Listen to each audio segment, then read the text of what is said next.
안녕하세요, 시청자 여러분. 자, 오늘은 오랜만에 항공주하고 카지노 좀 풀어보래요. 올 여름 오랜만에 해외여행 나가볼까? 뭐 이런 기사 잠깐 있더라고. LCC 주가. 그러니까 LCC라는 게 저가항공사 얘기하는 거죠. 이 저가항공사들은 주가가 좀 좋아질 수도 있다라는 평가들이 좀 나오고 있는데, 실질적으로 제가 생각하는 건 이래요. 아무리 리오프닝이 됐든 뭐가 됐든 간에 너무 재무나 영업이익이 좀 불안하면 투자하기에 좀 불안한 게 있거든요. 그래서 재무까지 한번 볼 수 있는 이런 시간을 갖도록 하겠습니다. 당연히 이제 그 코로나가 많이 해제가 되면서 좀 그 코로나라기보다는 그 방역이 좀 해제가 되면서 많은 분들이 해외로 나가기도 하고, 실제로 제 주위에서도 지금 해외로 많이 나가요. 그리고 또 요금들도 많이 비싸지고 있고, 그만큼 이제 항공사들이 재무구조라든가 실적이 좋아질 수 있는 상황은 되는데, 항상 제가 말씀드렸죠. 모든 뉴스, 모든 상황은 다 참고사항이에요. 뭐가 중요하냐면 항상 말씀드렸듯이 수급, 즉 추세가 살아나고 있는지 거래량이 들어오고 있는지를 자세히 볼 필요가 있습니다. 우리가 보통 항공사 하면 대한항공부터 그죠? 오르비텍, 이제 와스트 케일럼 오르비텍은 항공기 부품 관련주예요. 숫자사 볼 건데, 자, 먼저 대표적으로 대한항공의 주가를 보면 월봉에서 봤을 때 가장 중요한 위치에 있어요. 모든 주식은 20개월선을 기준으로 깨게 되면 크게 추세가 깨져요. 즉 장기적으로 추세가 하향이 확증이 되고 20개월선을 지켜준다는 얘기는 추세가 유지가 되는 거거든요. 이러한 문제는 꼭 그 중소형 중에서만 나타나지도 않고, 그냥 간단하게 삼성전자만 봐도 예전에 삼성전자 영업이익이 사상 최대를 났든 어쨌든 간에 아무 상관없이 20개월선을 깨는 순간 추세가 하향이 확증이 돼 버렸죠. 그러면서 쭉 밀렸어요, 이렇게. 자, 이번 주에 테슬라가 20주선을 깼죠, 저번 달에.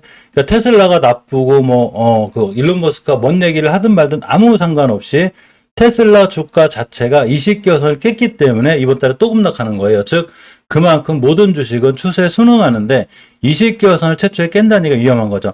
이 얘기는 그대로 대한항공에 끌고 오면 지금부터 20개선을 깨면 안 되는 거예요. 즉 추세가 무너진다는 얘기죠. 특히 20개월선은 2015년도 4월 달에 형성된 중요한 변곡점 위에이기 때문에 절대 깨면 안 돼요.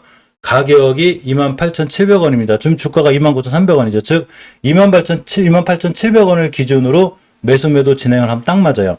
깨면 손절, 깨지 않으면 그냥 홀딩이 맞아요. 또 신규 매수 타이밍이기도 하죠.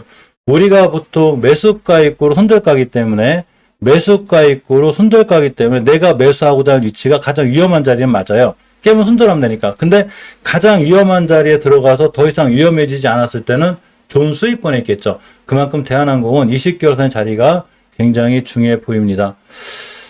대한항공 시총이 꽤 크죠, 그죠? 10조 1000억 정도 되고, 매출이 거의 11조 정도, 매출이 많이 늘었어요. 그죠? 많이 늘었죠. 당연히 이제 풀리면서 좀 방역이 풀리고, 각국이 많은 봉쇄를 풀면서 좋아지고 있는데, 아직 영업이익이 크게 개선되거나 이런 건 아니고, 꾸준히 흑자 기준 잘 유지하고 있고, 예전에 대한항공이 어떻게 극복했냐면, 코로나 봉쇄가 시작돼도 화물은 움직이잖아, 그죠? 그리고 화물 부분으로다가, 전체로 타결을 했고, 자, 재무는 아주 단단하진 않지만, 그래도 흑자 기조를 잘 유지하고 있습니다. 자, 주봉에서 보게 되면 5주선 밑에를 깨놨기 때문에 일단 중기적으로 추세가 아슬아슬하기 때문에 반드시 월봉 기준으로 20개월선을 잘 지켜볼 필요가 있어요. 자, 일봉에서는 약간 어느 정도 박스권인데 그래도 저점이 조금씩은 높아지죠. 이렇게 조금씩 높아지니까 추세는 어느 정도 상향이다, 이렇게 판단하는 게 맞아요. 자, 진에어를 봅니다. 진에어를 봤더니 월봉에서 위치가 똑같이 대한항공처럼 20개선, 이제 이거 깨면 안 돼. 큰일 나요. 이번 달 저점 훼손하면 안 된다는 얘기예요. 자, 주봉에서는 중기적으로 조정을 거쳐주는 20주선 위에 있죠. 따라서 어떻게 되는 거냐면 중기적으로 조정을 거칠 때 우리가 일봉에서도 생명일선으로 알려진 21선이 중요하듯이 주봉에서도 역시나 20주선이 굉장히 중요한데 이 자리를 잘 지켜주거나 깨면 회복해줘야 돼요. 자, 근데 언제 깼냐, 이 친구가? 이때 깼습니다. 5월 13일. 저번 달에 깼는데 돌려놨죠. 그러니까 지금부터 20선 깨면 안 되는 거예요. 잘 지켜줘야 되고. 자, 일봉에서도 이제 바닥에서 탈출한 형태죠. 그러니까 진에어라든가 이런 항공사들이 살아날 수는 있어요. 그렇지만 재무 부분을 잘 보셔야 되고, 적자가 심하죠. 지금 진에어도 마찬가지로 시총이 9,600억짜리예요. 9,600억짜리인데 매출이 5천억 정도로 줄었다가 요번에 이제 2천억까지 줄었다가 봉쇄 완화 같은 기대감이 있기 때문에 조금 살아났어요. 매출이 5,600억. 적자가 엄청 셌죠. 290억 정도 줄어서 적자가 많이 줄어들고 있는 거예요. 단 현금 유보에 비해서 빚이 많기 때문에 재무가 단단하고 좋은 건 아니에요. 자, 차트적으로는 20개선만 안 깨면 되고 재무는 불안하다. 완벽하진 않다. 이렇게 보시면 맞고 주봉에서 중기적으로 추세 전환과 턴은 돼 있다. 이렇게 해석하고 보시는 게 맞습니다. 자, 에어부산이 급락했죠. 왜 급락했냐면 유상증자에 대한 이슈가 있죠. 자, 보도록 할게요. 유상증자는 실제로 좀 악재가 돼요. 그죠?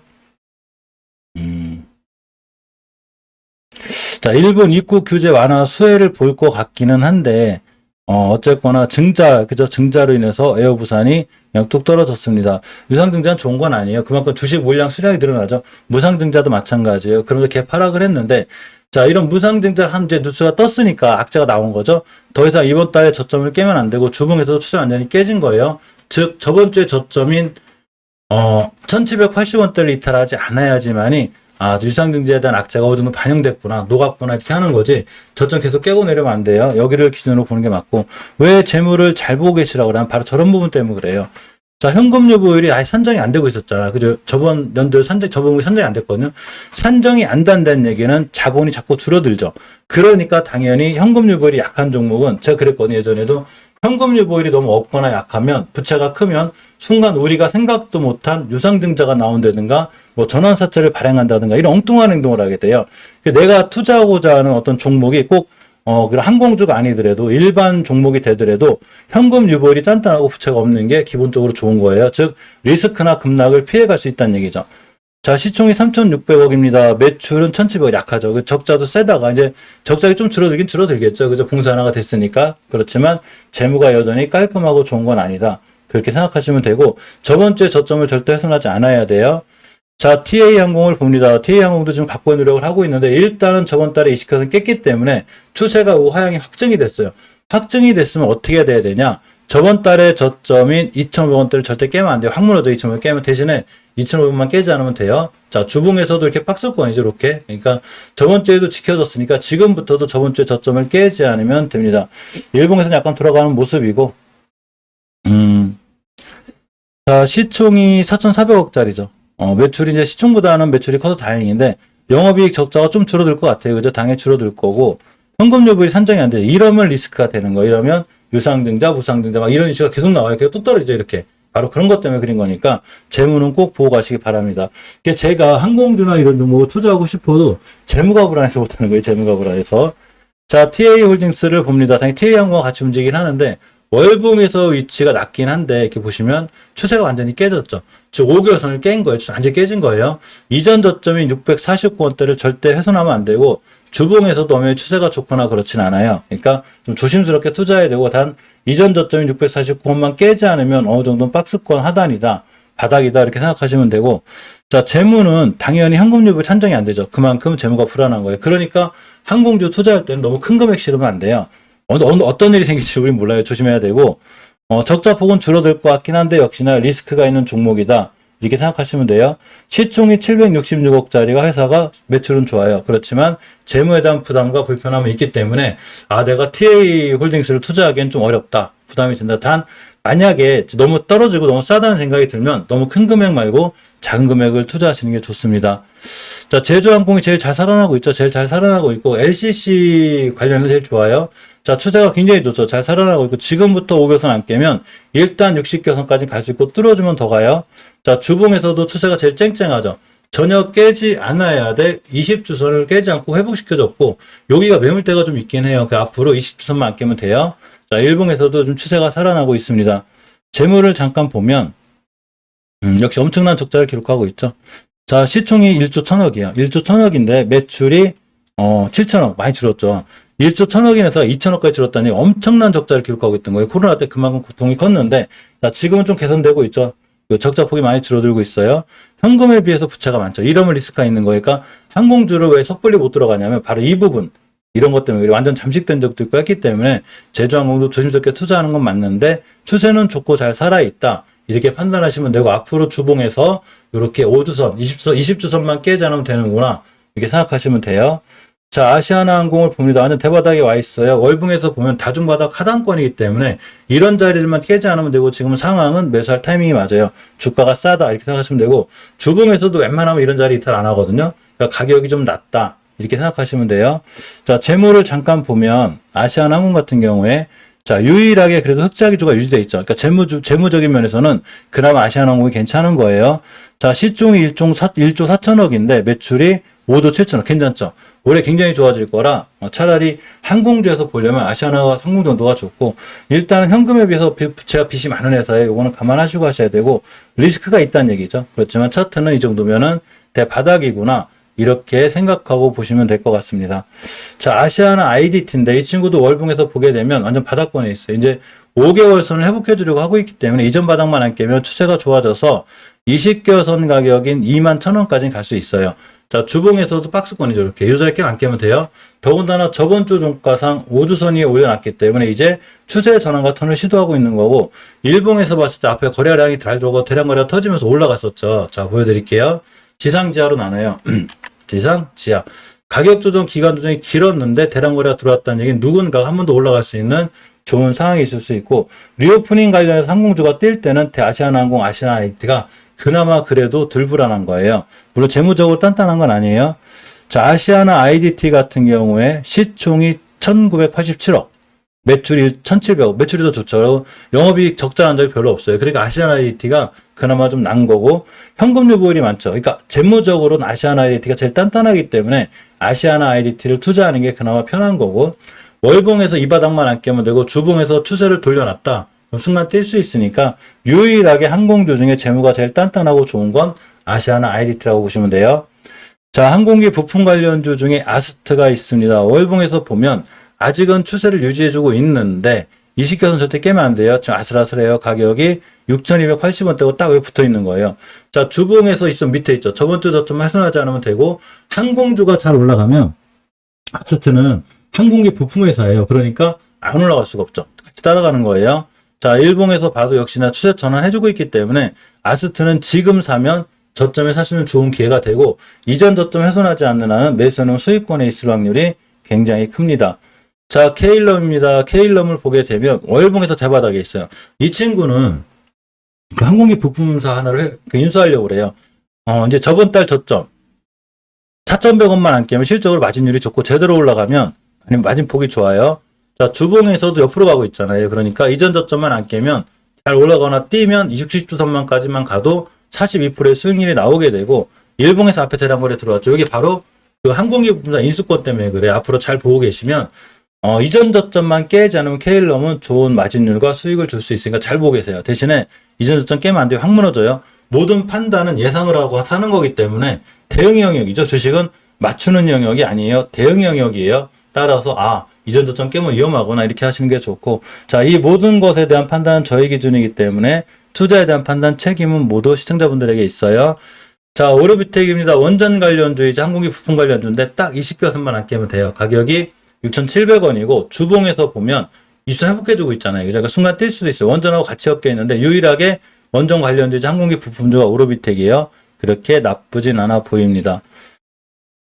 자, 파라다이스 항공주가 살아나면 당연히 카지노주가 같이 움직이는데, 파라다이스도 영업이익은 안 좋아요. 재무가 이제 개선은 될 거예요. 당연히 개선되겠죠. 근데 지금 보면 적자가 크죠. 계속 더 커지고 있고, 현금 유보율이 커요. 그러니까 돈은 많은 회사예요. 많은 회사인데 적자가 크고, 시총이 1조 5천억인데 매출이 5천억이기 때문에 실제 재무 부분이 아주 리스크가 크진 않아요. 돈이 많은 회사니까. 단 주식이 5기 20개선 위에 있죠. 이러면 좋은 거예요. 살아날 수 있고.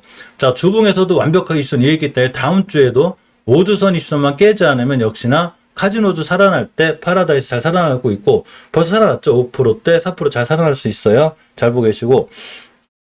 자, GKL도 마찬가지로 재무가 깔끔하진 않아요. 적자가 세요. 그냥 세고 더 세지고 있는데, 자, 현금 요율이 1100%. 돈이 많죠. 일단 돈이 많은 게 다행이에요. 시총이 9,500억인데 매출이 800억, 2,300억 작아졌다가 다시 커지고 있죠. 아마 봉쇄 완화되면서 항공주 살아나면서 같이 살아날 수 있는데 대바닥을 치긴 쳤어요. 완전 바닥 쳤고 지금부터 추세가 우상향으로 살아나기 때문에 역시나 5개월 선만 깨지 않으면 순간 뛸 수 있으니까 잘 보고 계시고, 자, 주봉에서도 이수선 완벽 회복해졌습니다. 앞으로 20주선 깨지 않으면 GKL도 꼼꼼히 잘 보실 필요가 있어요. 자, 강원랜드가 이제 우리나라에 있는데 차라리서 그렇긴 하지만 GKL자 강원랜드가 지금 추세가 제일 좋아요. 카지노주 중에서는 제일 좋고, 자, 이때부터 제가 추세가 좋다고 그랬고 잘 살아있는데 가장 어렵다는 60개월선 위에 있죠. 그러면 강원랜드 봐야 돼요. 왜냐하면 모든 종목은 60개월선을 돌파했을 때가 엄청 강해요. 잘 살아있죠. 앞으로 5개월선만 안 깨면 돼요. 자, 주봉에서도 추세가 제일 좋습니다. 여기가 매물대인데 이 친구 뚫어주면 그냥 빵 때려요. 그래서 5주선 깨지 않는 난 매수할 거야. 이렇게 대응하시면 되고, 일봉에서도 가볍게 대응할 땐 5일선, 21선 이렇게 분할 매수 해가시면 강원랜드의 추세는 원체 좋아서 잘 보고 계셔야 되고, 자, 영업이익 흑자도자를 반복해도 좀 흑자 전환했죠. 유일하게 재무가 제일 단단하고 좋아요. 현금유불이 3,000% 빚이었기 때문에 회사는 재무적으로 튼튼하다. 이렇게 생각하시면 되고, 시총이 6조짜리가, 이게 얼마야? 그죠? 6조짜리 매출이 한 1조 정도 일어나고 있죠. 매출이 커지고 있잖아요. 그러니까 완화가 되면서 거리두기라든가 이게 다 완화가 되면서 아마 앞으로는 더 좋아지지 않을까 싶으니까 강원랜드 꼭 관심 있게 보시고, 강원랜드 가면 이렇게 화면 같은 거 있잖아요. 이렇게 화면 컴퓨터로 돌아가는 거, 요런 거 만드는 애들이 토비스인데, 딱 여기만 안 깨면 돼요. 여기서 추세 좋죠. 저번 달에 완벽히 올려놨어요. 여기서만 안 깨면 되고, 가격이 9,900원만 안 깨면 괜찮고, 주봉에서도 이선 위에 있기 때문에 앞으로 20선만 안 깨면 잘 올라갈 거예요. 일봉에서 벌써 잘 올라갔었죠. 이렇게 엄청 급등했던 친구예요. 조정 주고 다시 올라가기 때문에 토비스도 앞으로 꼼꼼하게 볼 필요가 있습니다. 자, 항공주하고 카지노도 나쁘진 않지만 재무적으로 좀 문제가 있거나 너무 어려운 친구들 말고 좀 안정권에 있는 아시안 IDT 이런 종목 보는 게 좋고, 아스트나 케일런 같이 항공기 부품 관련주들도 잘 보실 필요가 있고, 카지노들도 이제는 바닥권에서 탈출해 나가고 있지 않나 이렇게 생각해 보면서 영상 마치겠습니다. 자, 오늘도 좋은 휴일 보내시고 항상 성공 투자, 좋은 투자 하시기 바랍니다. 감사합니다.